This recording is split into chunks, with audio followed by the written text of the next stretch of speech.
অহা কিছুদিনৰ ভিতৰতে মুখ্যমন্ত্ৰীৰ স্বনিয়োজন যোজনাৰ ৰূপৰেখা প্ৰস্তুত হ'ব, য'ত আমি 2 লাখ যুৱকক 2 লাখ টকাকৈ পোনে পোনে সাহায্য আৰু বেংকৰ লগে লগে বেংকৰ লগত তেওঁলোকক সংযোজিত কৰাৰ ব্যৱস্থা হাতত লৈছোঁ।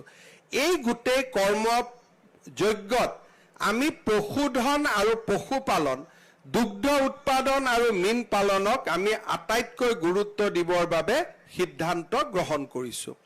শ্ৰদ্ধাৰ সুধীবৃন্দ, আমাৰ ৰাজ্যৰ কৃষিখণ্ডক শক্তিশালী কৰিবৰ বাবে আমি নিৰন্তৰ প্ৰচেষ্টা হাতত লৈ আহিছোঁ। কাৰণ অসমক মানুহক স্বাৱলম্বী কৰিবৰ বাবে আমি ধৰ্ণা, পিকেটিং, ফেচবুক, ছ'চিয়েল মিডিয়া দি নোৱাৰোঁ।